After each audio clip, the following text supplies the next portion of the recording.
বাড়ি কোথায়? পরানপুর পটুলা। আমি সাহিত্য করছি তো, গরিবের বন্ধু নাম শুনেছো? শুনে তো এসছি আপনার কাছে আমি। হ্যাঁ। শুনেছি, আমাকে সব বললো যে এটা ভিডিও দেখছি, তোমরা ওখানে চলে যাও।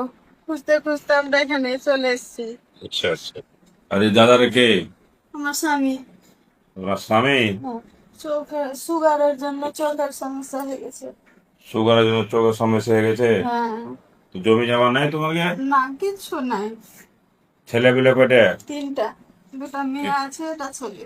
যখন মেয়ের বিয়ে শাদী দিবে তখন আমার বাড়ি দেখা করবে, ঠিক আছে? দেখবো, আসবো। হ্যাঁ। নাই কেউ আমাদের। দাদাটা কি কি কাজ করে? ওই মিস্ত্রি ছিল। রাজমিস্ত্রির কাজ করতাম। রাজমিস্ত্রি? হ্যাঁ। আর কাজ করতে পারো না কিছু? মাস থেকে পড়েই আছে, কাজ বিছানা হয়ে পাচ্ছে গেছে। না। আমি এদিক ওদিক থেকে উঠিয়ে নিয়ে আসছি, খাওয়া দাওয়া দিচ্ছি কোন রকম করে। এখন কোনটা নিয়ে যাবে কই যাবে? তো ওখান থেকে বলেছে যে নেপাল যেতে হবে না, দিল্লি যেতে হবে। নেপাল না দিল্লি? তো নেপাল যাবে? এবার নেপালি সব কথা ভালো।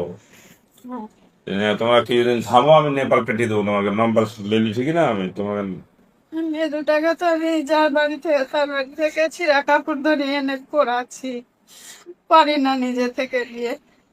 শেষ লেও।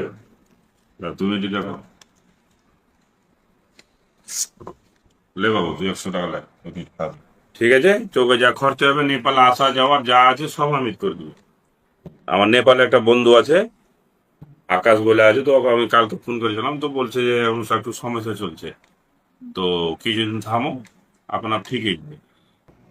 ঠিক আছে, দোয়া করবে আমার, হ্যাঁ? আমি দোয়া করবো আপনার জন্য যে আপনি আরো বড় হন। তো ওটা তোমাকে লাগবে না, ওটা আমি দেবো তোমাকে। আর এসে দেখা দিন সকাল 5টা থেকে 6টা অব্দি আমি কাজ করছি। প্লাস্টিকের একটা কারখানা খুলেছে ওদিকে, ওখানে কাজ করছি। কোন জায়গায়?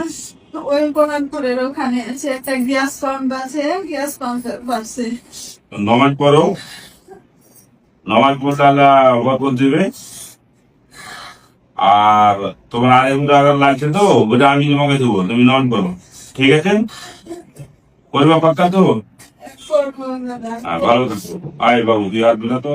আয়, ভালো থাকো, হ্যাঁ? তো বড় বেতন তোর মাকে দেখবি, হ্যাঁ? হ্যাঁ, ঠিক আছে। তোর মা বাবাকে দেখবি। ঠিক আছে, যাও যাও বোন, যাও।